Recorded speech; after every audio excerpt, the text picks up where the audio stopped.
Welcome to the Calming Emotions Well-Being Seminar.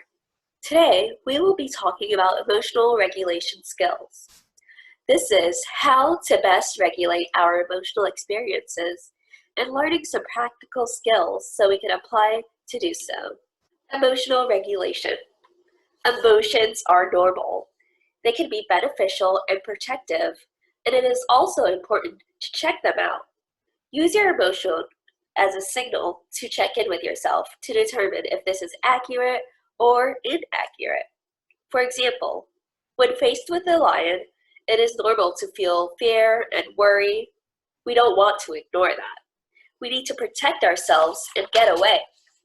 However, we may feel fear and worry when starting a new job, but it may not be the best decision to avoid it and not show up for our first day. Emotional regulation is not the absence of emotions. We cannot control our emotions, but we can learn to regulate and reduce the intensity of them when they do arise, as well as maintain control of our thinking so that it doesn't spiral and cause us to feel worse. One thing to note is how we think affects the way we feel. Take a moment to think about this statement. What does it mean for you that your thoughts affect the way you feel? Is this an idea that you buy into? Mindfulness is a theme that's woven through all of our seminars because our research and our own personal experiences prove that it is a powerful tool to use. Next up, we'll watch a quick video about mindfulness.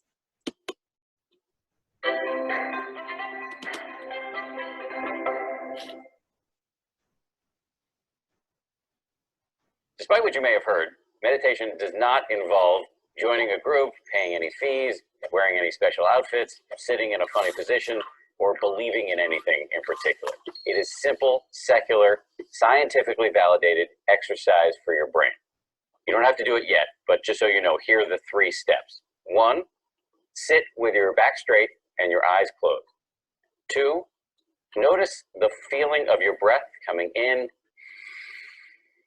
and going out. Pick a spot where it's most prominent. Usually that's your nose or your chest or your belly, and just focus your full attention on the feeling of your breath coming in and going out. Now, as soon as you try to do this, your mind's going to go nuts. You're going to start thinking about, what am I going to have for lunch? Why did I say that dumb thing to my boss? Your brain's going to go nuts, and that's fine. The whole game is to notice when you've gotten lost and to start over, and then to start over again, and again, and again. Every time you do that, it's like a bicep curl for your brain, and it shows up on the brain scan. Scientists have found this in the lab. It's also, by the way, a radical act. You're breaking a lifetime's habit of walking around in a fog of projection and rumination, and you're actually focusing on what's happening right now. Meditation is unlike anything you do in the rest of your life. Failure is actually success. As I said, the whole game is just trying, failing, starting again, failing, starting again. Here's my advice. You should be meditating every day, 5 to 10 minutes a day. That's it. This doesn't require some giant investment. I don't care how busy you are. You have 5 to 10 minutes to give this a shot. I guarantee you it will make a big difference. For this next part of the presentation, please refer to Emotional Regulation Handout 1 and Mindfulness Handout 2.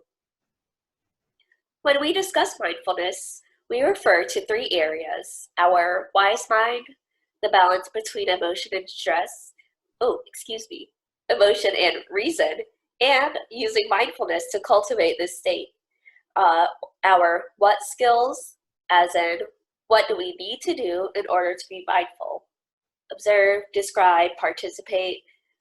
This is discussed in one of our other well-being seminars. And what we'll learn about today are these how skills.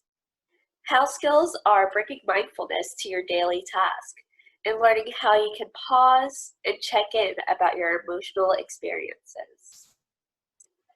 Non-judgmentally is focusing on the facts.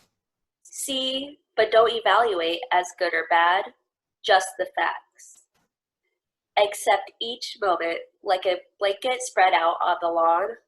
accepting both the rain and the sun and each leaf that falls upon it. Acknowledge the difference between the helpful and the harmful, the safe and the dangerous, but don't judge them. Acknowledge your values, your wishes, your emotional reactions, but don't judge them. When you find yourself judging, don't judge the judging. Going back to that first part of non-judgmentally, focusing on the facts, there's several ways that this could look like. For instance, that tomato looks bad versus that tomato does not look fresh. This room is terribly decorated versus this room is not my taste. When we think about the statement of don't judge our judging, it's one of the most challenging things to get into the habit of. It is essential at times, but most people overdo it, especially when it comes to judging themselves. Our next skill was mindfully focusing on one thing at a time. Most of us think that if we do several things at once, we will accomplish more, but this is simply not true.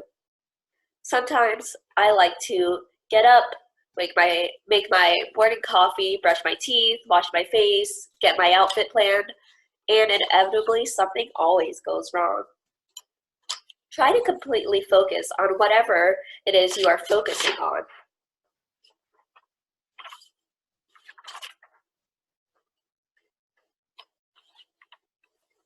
Our next skill is effectively. Making decisions that move you towards your goal. Focus on what works rather than what is right versus wrong or fair versus unfair. This requires knowing the actual situation and reacting to it, not to what the situation should be. Being political or savvy, taking people at where they are rather than where they should be. When you're thinking of this, think of drivers merging when lanes end. If you're focused on merging, you're looking for space to do so, letting people in front of you. And sometimes you can see yourself saying, oh, I'm very frustrated, and man, I'm really going to be late for work now. If you're focusing on the facts, we all need to merge and go in this direction.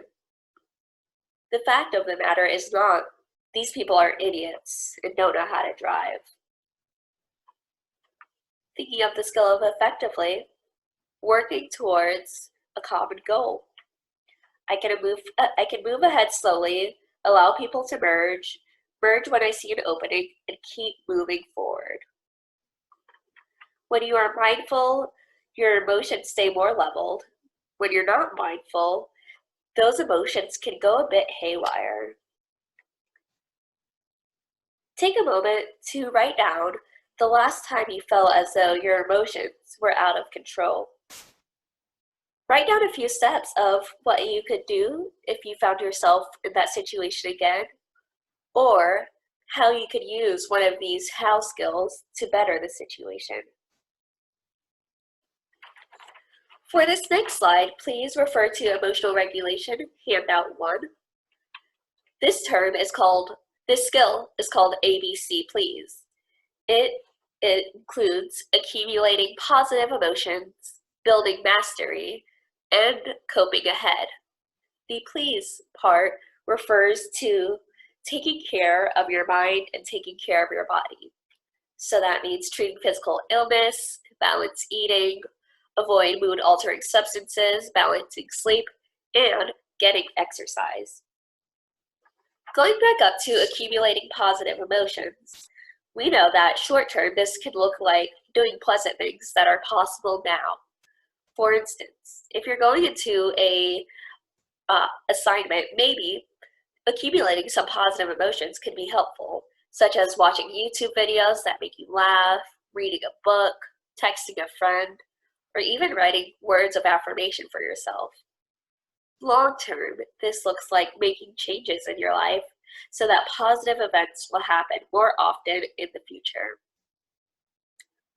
Write down for yourself what building a life worth living means for you. The next step is building mastery.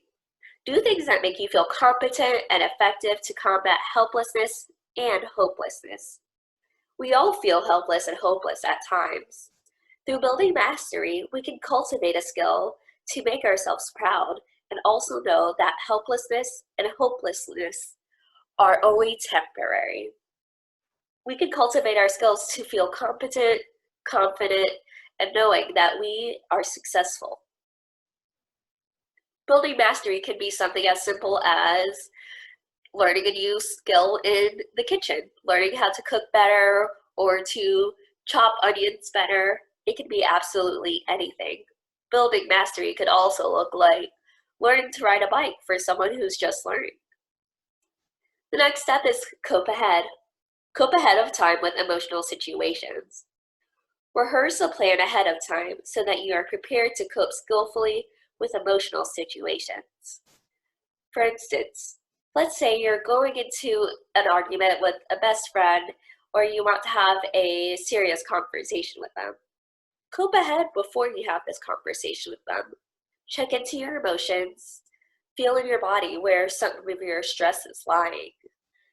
Take some time to rehearse this over and over, and even know that once you go into this conversation, it is okay if you don't have this conversation go as you want it to. What matters is you being able to manage through and regulate those elevated emotions. The next step is, once again, taking care of your mind and taking care of your body. Treating any physical illness, taking medication if necessary, balanced eating. This can be a step that's hard for a lot of people, and thinking of your body as a car and knowing that you always have to fill up your car with gas. And if you don't fill up your car with gas, it'll inevitably stop in the middle of the road. Avoid mood-altering substances, and even knowing your limits with substances. For some people, drinking once a week may be a lot for them, so understanding what your relationship looks like for mood-altering substances and trying to limit that. Balance sleeping and getting exercise. Exercise is more than just lifting weights and doing aerobics. Exercise can also be thought of in the realm of physical activity, which is just moving your body. Being able to go on walks, hula hoop, dance with friends, those are all things that go towards treating your body and treating your mind.